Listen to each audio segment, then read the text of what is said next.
আজ পবিত্র জুমার দিন, বড় দামি একটি দিন।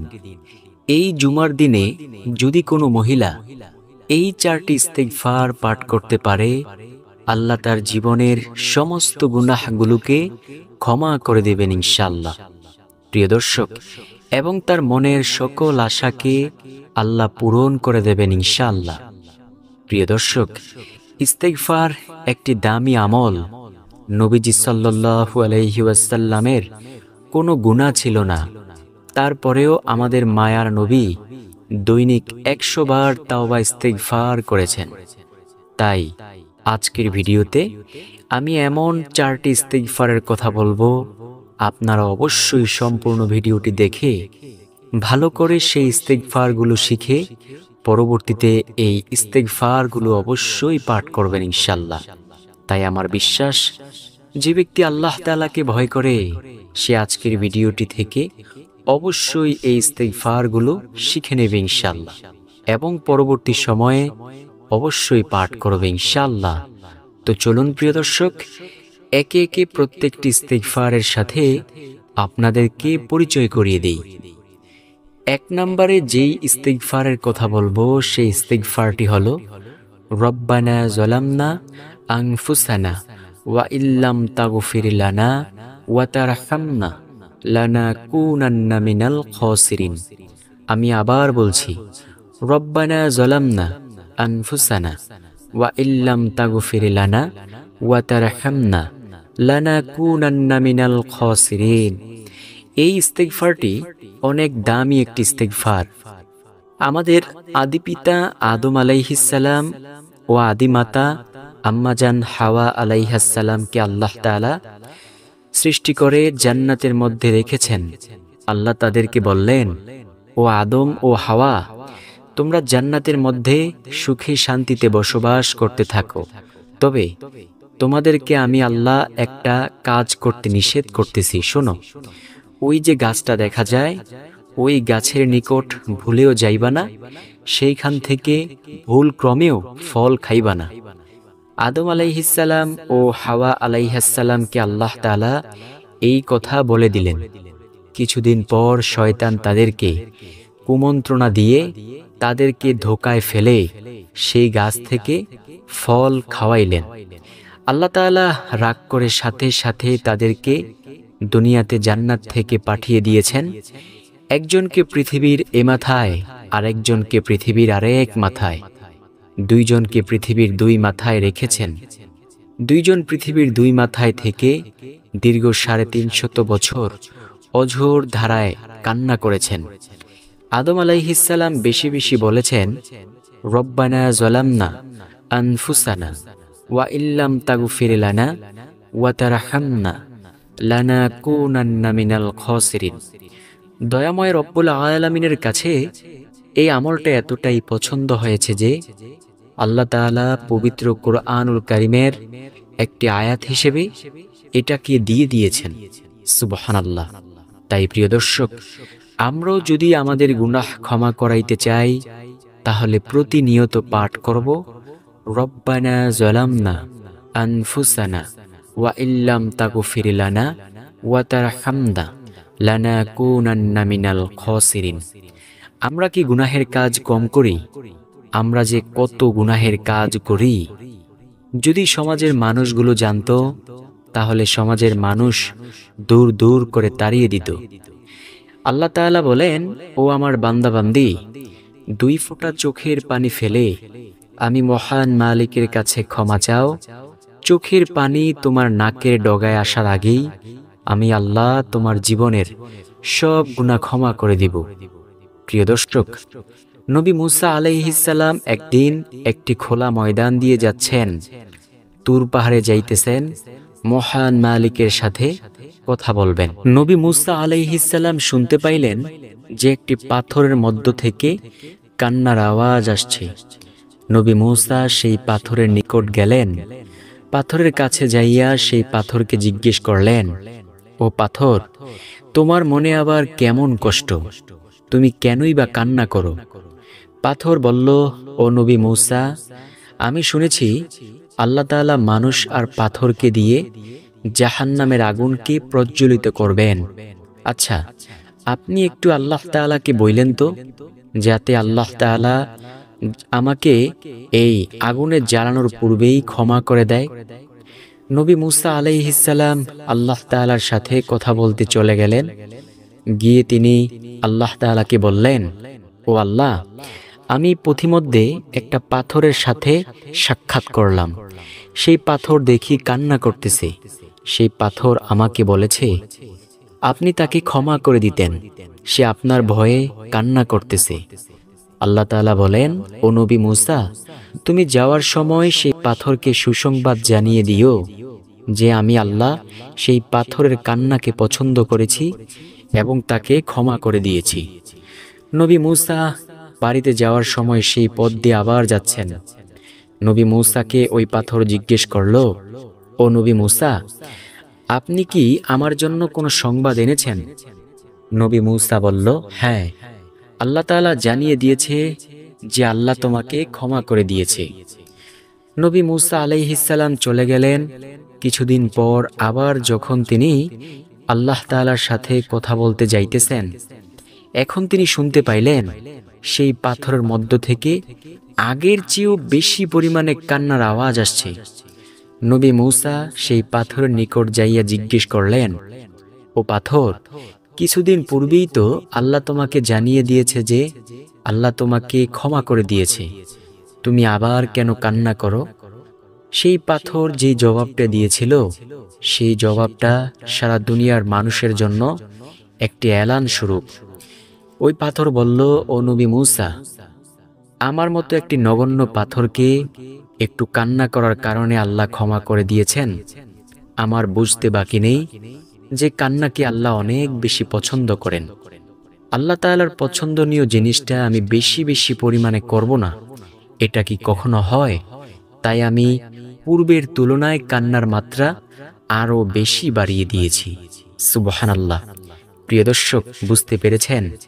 সামান্য একটু পাথর বুঝতে পেরেছে যে কান্নাকে আল্লাহ অনেক বেশি পছন্দ করেছেন, অথচ আমরা বুঝতে পারি না। তো আমরা অবশ্যই চোখের পানি ফেলে ফেলে মহান মালিকের কাছে গুনাহের জন্য ক্ষমা চাইব ইনশাআল্লাহ।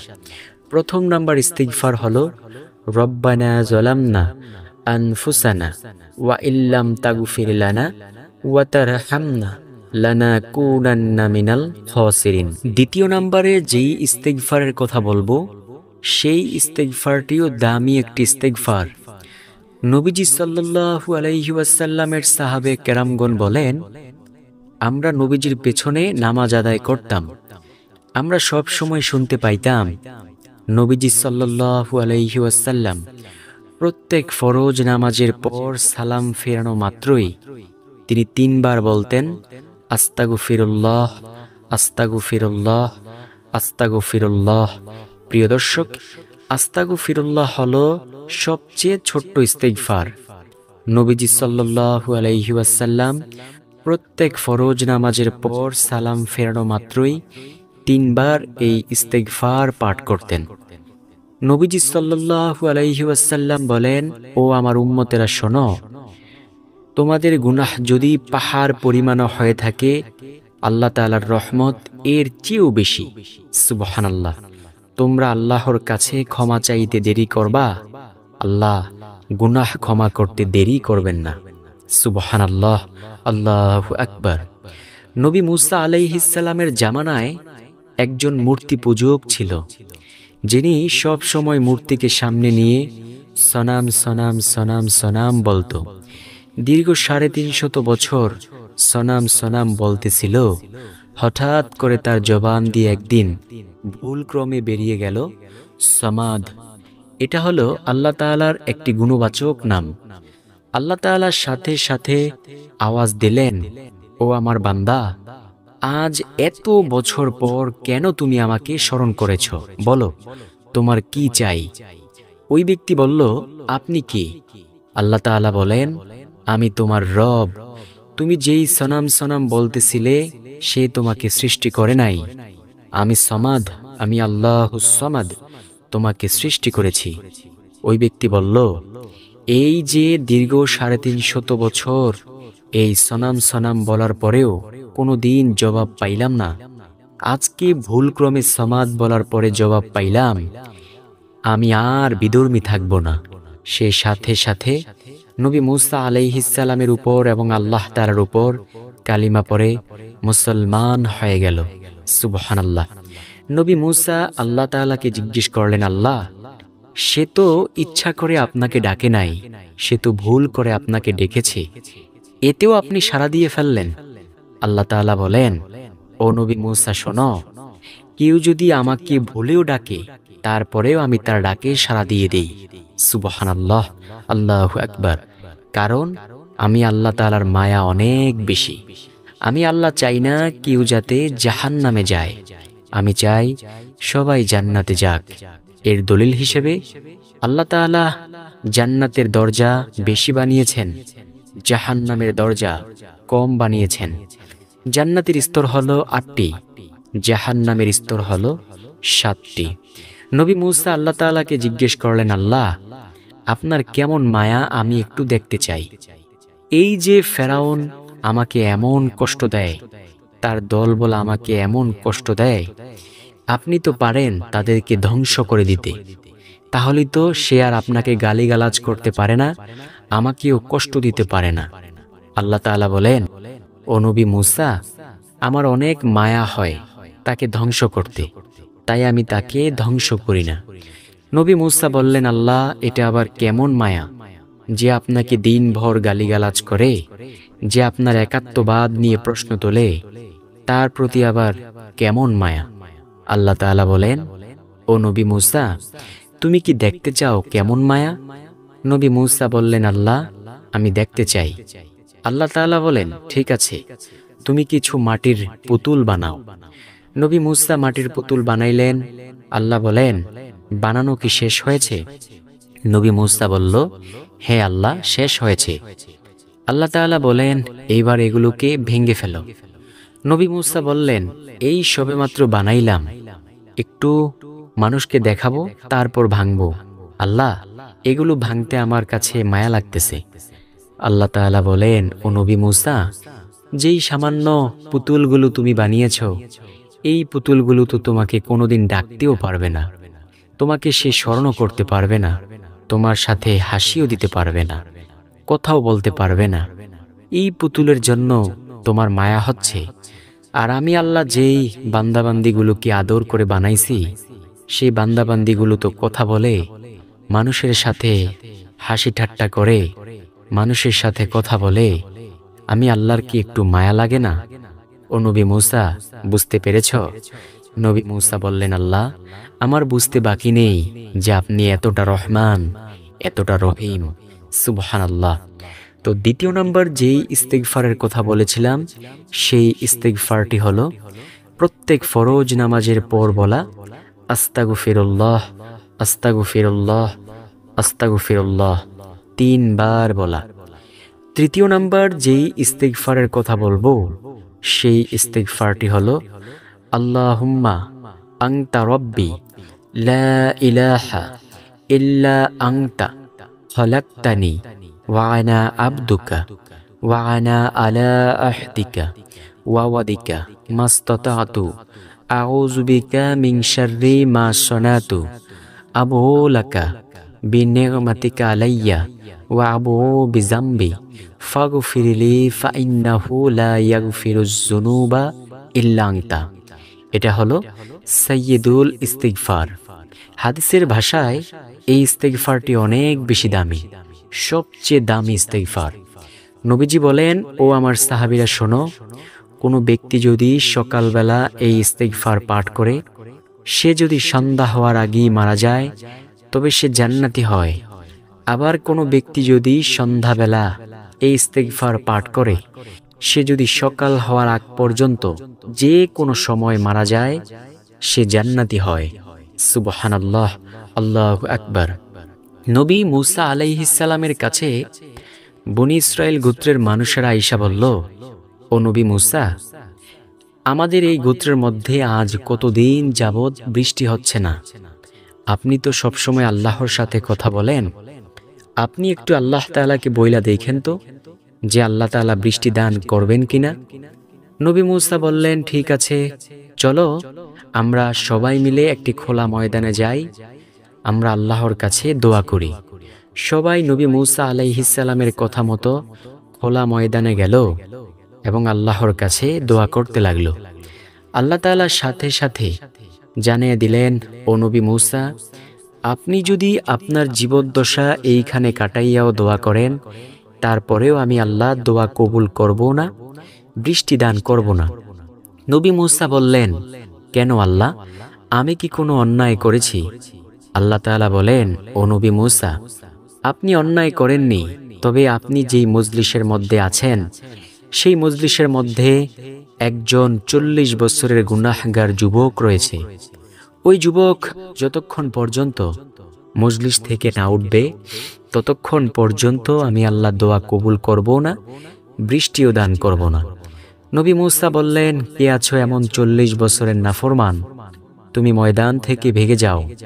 তুমি যদি না উঠো, আমি আল্লাহ তাআলার দরবার থেকে তোমার নাম আইনা সবার সামনে তোমাকে বেইজ্জতি করব, লাঞ্ছিত অপমানিত করব। ওই ব্যক্তি ভয় পেয়ে গেল, কারণ চোর সব সময় বুঝে ফেলে চুরির কথা উঠলেই তার মনের মধ্যে এই একটু দাগ কাটে যে হায়রে, না জানি আমি ধরা পড়ে যাই।